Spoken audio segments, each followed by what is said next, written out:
L'enveloppe était épaisse et d'un crème doux, ornée de lettres en relief inscrivant « Tornend Veil Avocat ». Mon nom se trouvait juste en dessous, en encre noire, Mademoiselle Irena Reyes, dans une police trop élégante pour quelque chose de banal. Je la tenais un instant avant de l'ouvrir, sachant déjà ce qu'elle contenait. Non pas parce que quelqu'un me l'avait dit, mais parce que j'avais senti quelque chose se dérober le matin où grand-père est décédé, comme la charnière d'une vieille porte qui cède enfin. Au petit déjeuner, ma mère l'avait annoncé avec sa certitude tranchante habituelle. Le testament de Grayson sera lu la semaine prochaine. C'est formel, bien sûr, mais Selena est la bénéficiaire principale. Tu n'as pas besoin de t'habiller pour une déception. Je ne répondis pas. J'avais appris depuis longtemps qu'argumenter avec elle, c'était comme jeter des mots au fond d'un puits, ils ne revenaient jamais. La lettre confirmait ses propos. Une lecture aurait lieu. Ma présence était sollicitée. Je passai mon doigt sur la date et l'heure. Une ligne ressortait, vous avez été désigné comme partie intéressée. Je posai la lettre près de mon café, la vapeur s'élevant doucement entre les lignes. J'entendais déjà la voix de mon père dans ma tête, ne t'humilie pas en te présentant à quelque chose dont tu n'as jamais fait partie. Il ne voulait pas être cruel, du moins pas directement. Mais parfois, l'absence de croyance blesse plus qu'une insulte. Je n'étais pas la vedette. Je n'étais pas Selena. Je ne l'avais jamais été. Pourtant, je pensais à la véranda de grand-père, à la fois où il avait posé un vieux livre sur mes genoux et dit « Ceux qui s'assoient avec toi dans le silence, ce sont ceux qui restent ». Il ne s'agissait pas vraiment d'héritage. Pas vraiment. Je n'attendais ni argent, ni reconnaissance ni même un simple signe d'attention. Mais malgré tout, je pliai soigneusement la lettre, la glissai dans la poche de mon manteau, et entourai la date dans mon agenda. Peut-être n'étais-je pas censé avoir d'importance dans cette pièce, mais j'allais y être. Quand nous étions enfants, le nom de Selena résonnait dans chaque couloir de la maison, comme s'il était brodé dans le papier peint. Selena a obtenu le premier pupitre dans l'orchestre. La prof de Selena dit qu'elle est surdouée. L'audition de Selena s'est parfaitement passée. Nos parents parlaient d'elle comme si elle était déjà quelqu'un d'important, comme si tout ce qu'elle touchait se transformait immédiatement en quelque chose de brillant et de précieux. Je ne l'ai jamais vraiment enviée. Pas vraiment. J'ai juste appris à vivre dans les interstices de son projecteur. Pendant qu'elle montait sur scène et posait pour des photos, je trouvais des coins de silence, les marches à l'arrière avec un livre, le garage avec les vieilles boîtes à casse-tête de grand-père. Un jour, ma mère m'a surprise en train de lire à table et m'a dit « Pourquoi tu n'essaies pas, juste une fois, de rejoindre le monde ?» J'ai essayé, mais ça n'a jamais pris. Je n'étais pas assez bruyante, pas assez impressionnante, pas assez Selena. Grand-père était le seul à ne pas me demander d'être plus audible.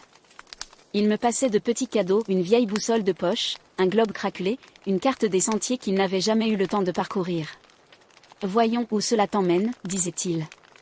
Et je passais des après-midi à tracer des lignes sur des lieux où je n'étais jamais allé, sentant qu'il comprenait peut-être comment mon esprit vagabondait.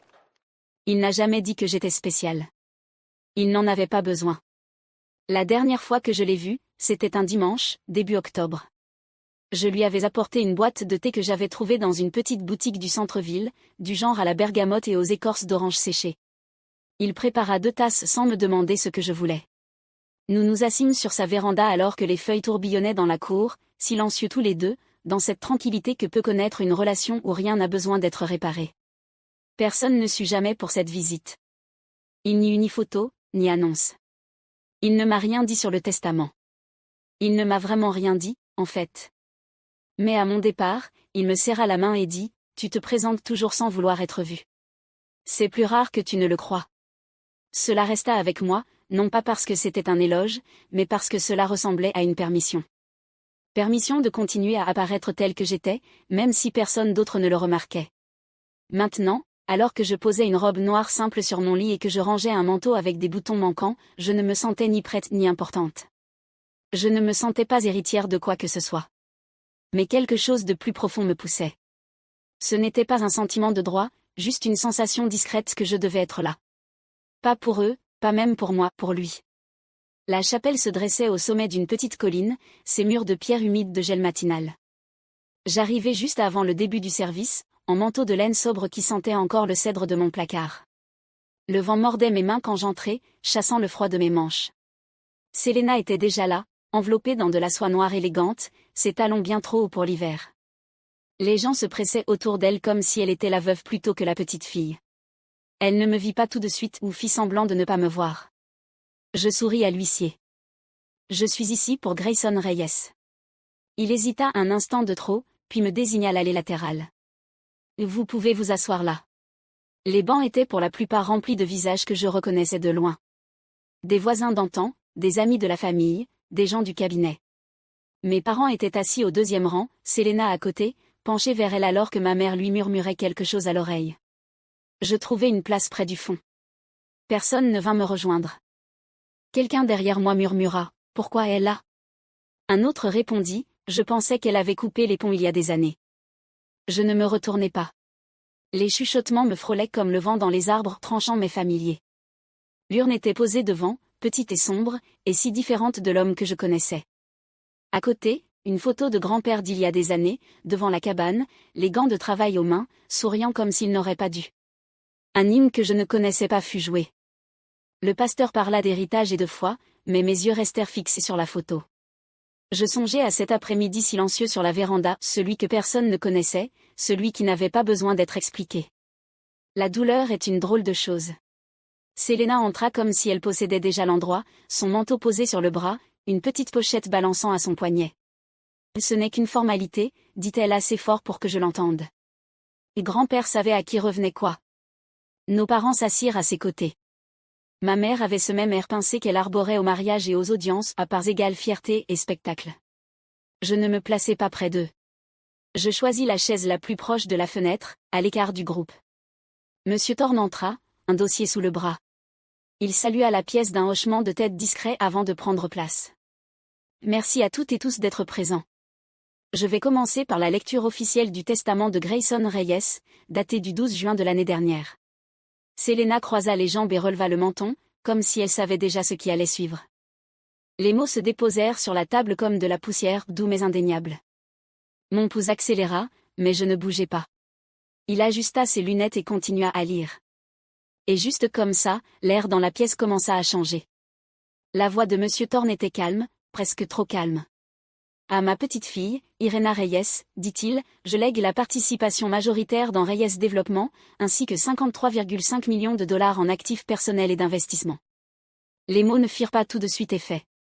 Ils restèrent suspendus dans l'air, en attente, comme si quelqu'un devait d'abord les revendiquer pour qu'ils deviennent réels. Le silence s'étira, mince et tendu. Selena cligna des yeux une fois, puis une autre. Quoi, dit-elle, comme si elle avait mal entendu.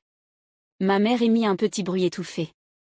Mon père se renversa dans son siège, comme si quelque chose de lourd venait de lui tomber sur la poitrine. Personne ne me regardait. Monsieur Thorne poursuivit sa lecture, imperturbable.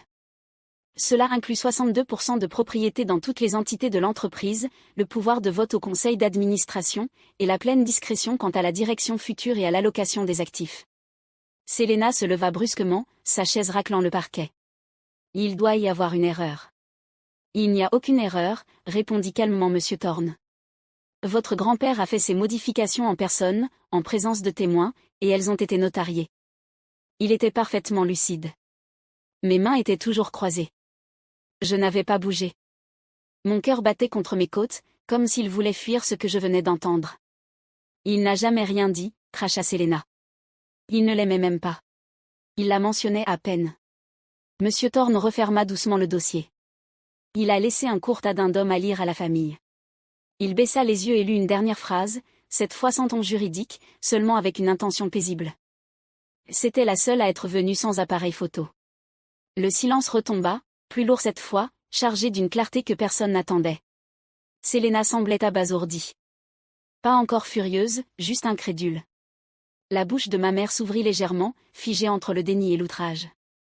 Mon père me regarda, vraiment regardé, pour la première fois depuis des années.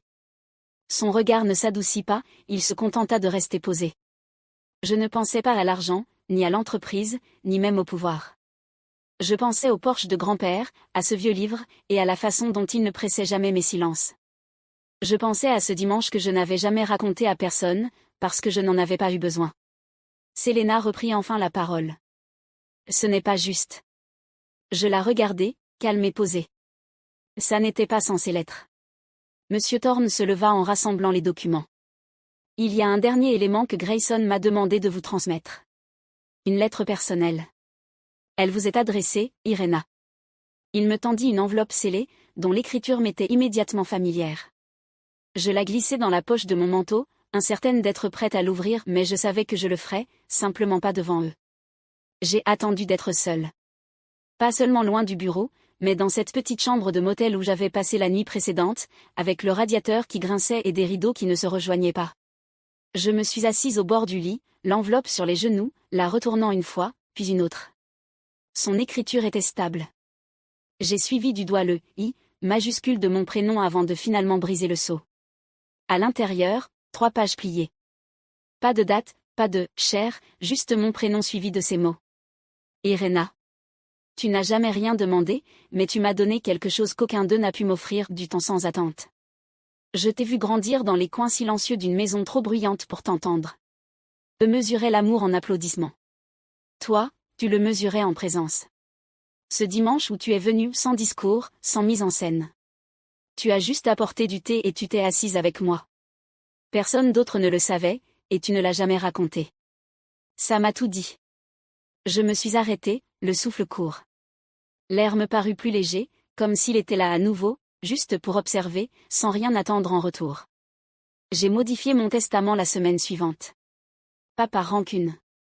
J'aime aussi Selena, à ma manière. Mais elle ne restait jamais sans qu'un objectif soit braqué sur elle. Elle a mémorisé chaque facette de mon héritage sauf la seule qui comptait vraiment, le temps qu'il a fallu pour le bâtir. Tu m'as un jour demandé pourquoi je gardais toutes ces cartes et ces carnets.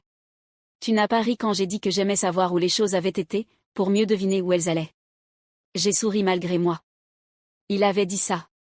Je me souviens avoir trouvé étrange qu'un homme aussi pragmatique croie encore à la direction sans garantie. Je me fiche de ce que tu fais de l'entreprise. Garde-la, vends-la, change-lui de nom. Ce que je te lègue n'est pas matériel. C'est de la confiance.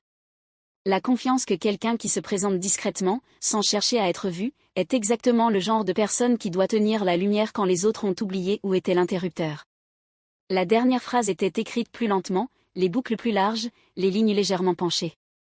Ils te diront que tu ne le mérites pas, mais moi j'ai vu ce que le monde récompense et ce qu'il oublie. Je choisis de me souvenir de toi. Avec amour. Grand-père. Je repliai la lettre avec soin, marquant les plis avec le tranchant de ma main. Puis je la remis dans l'enveloppe et la glissai sous mon oreiller. Ce n'était pas une validation que je ressentais. C'était une reconnaissance douce et ferme, comme le sol sous tes pieds après avoir cru marcher sur du verre.